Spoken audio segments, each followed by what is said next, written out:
Uh, I think we're all fascinated by the concept of war, both good and bad.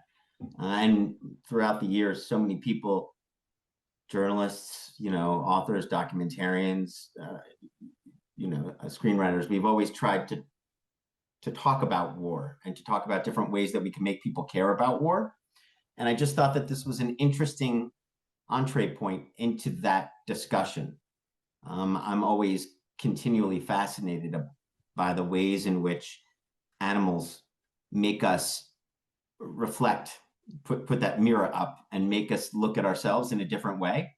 And so this was a really interesting way that we could look at ourselves, both the brutality of war, where we're all reduced to beasts, if you will. That's the goal of war. So it just became this really interesting lens through which to look at our role in war. And then animals, you just don't think about them that often. We think about other victims of war, but these are, in fact, another group of innocent victims of war.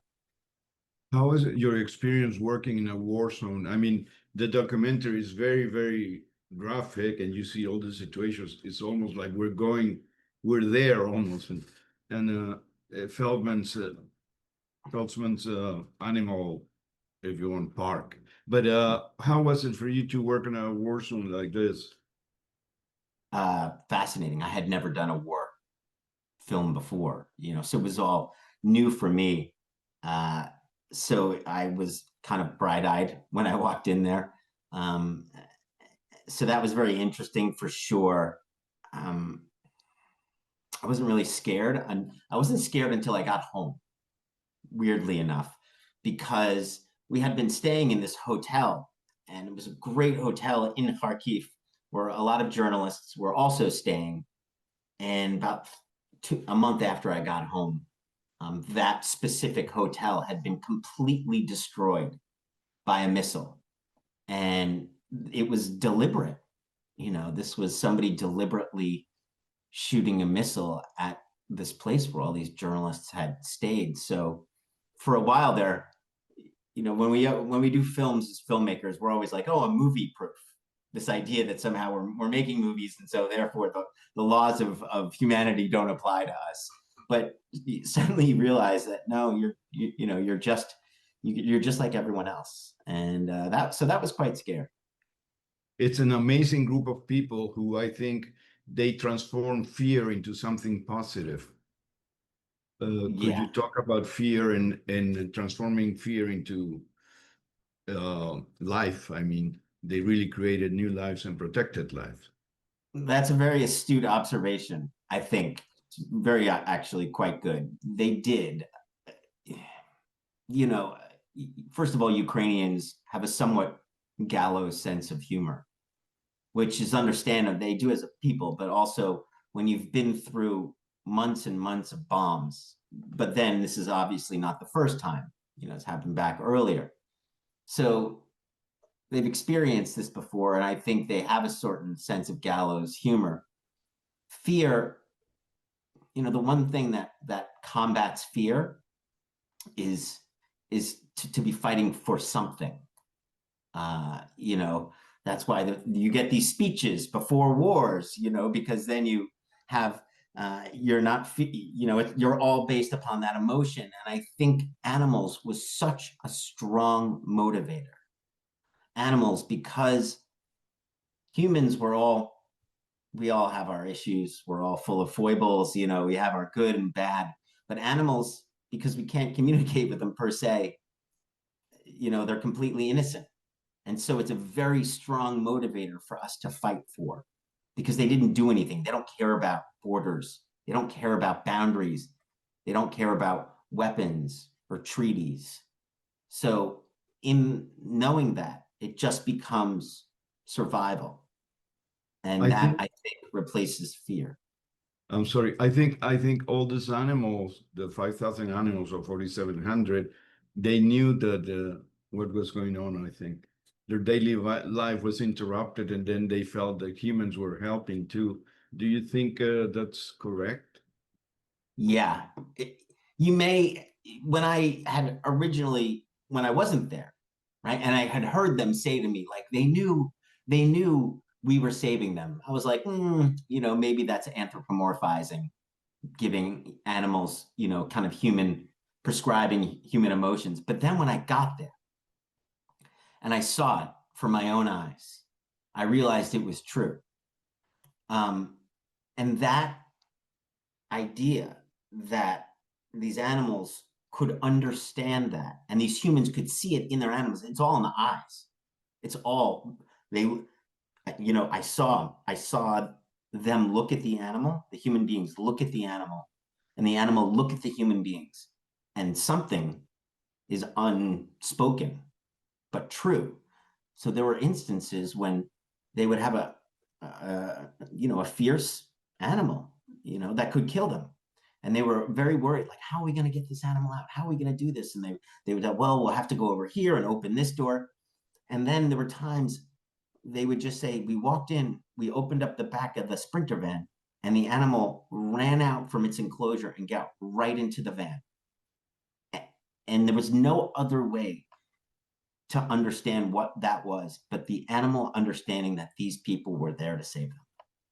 I felt watching the film that when we humans are in a situation of danger, very exposed to danger, we develop an incredible and a very deep sense of solidarity and camaraderie, and I felt it in the movie. How did you develop all of that, or it was part of the group, or the situation brought that into the participants? Well, there's a very famous, there's a book called War is the Force That Gives Us Meaning. It was written in about the time of Sarajevo from a New York Times journalist. And it is true. We see the worst of ourselves and we see the best of ourselves in war. These animals happen to bring out the best in human beings. And I think that's so interesting, how another species could make us be better. And so it was there right from the beginning. These people also, what was great too, is that they all like fit into the archetype. We had looked at this story and said, well, how are we going to tell this story? And at the time, I don't know why, but we're all like, this is a Mission Impossible story. This is an impossible mission. How are you going to rescue 5,000 animals, predators, everything from a zoo while it's being bombed, while the Russians are overhead with drones? So it becomes a rescue mission. So we went back to those 1970s movies where eagles dare and, Hogan's Heroes or whatever, where eagles dare, and almost like Inglourious Bastards, how Quentin Tarantino has taken that genre and made it bigger. So we looked at it like that. Like there's the smart young kid, there's the tech guy, there's the big bruiser with the heart of gold, there's the woman, who curses like a sailor. And so they all fit these archetypes. It was just happened to be so. But they really worked together.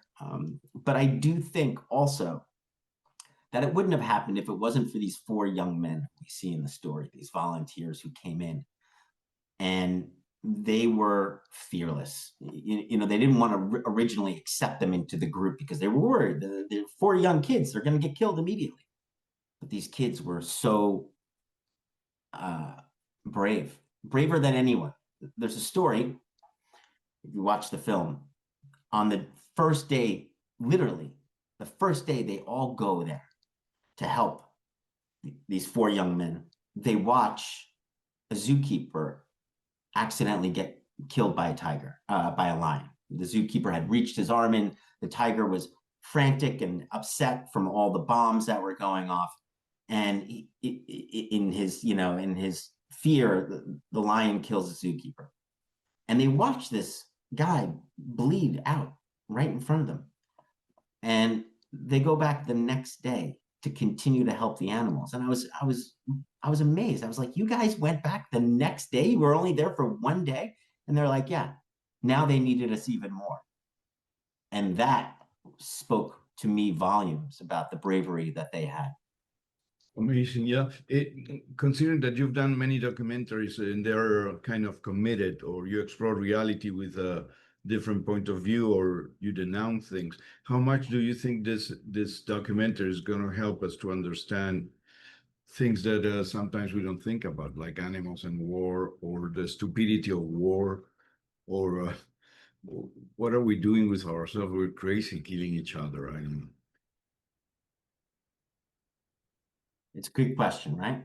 You know, it's a good question. The question is, will your film or any film have an impact larger than the small people who see it? You know, as a filmmaker, you have to believe that your film can have impact. It's important to have that idea. Yes, you're making you can't expect it, but you hope, you know, and that hope is what drives us in a lot of ways to make movies. If you look at a film like Blackfish, you know, about SeaWorld, you know, that literally changed how SeaWorld does its business. So yes, movies can have that impact. Of course, they have to reach critical mass, and that's why thank you for talking about it. And that's why I hope some of your readers will share this film so that we can make a difference. But at the end of the day, you just have to ask yourself, is changing one person's mind, is that enough? And I don't know, but that's all we can hope.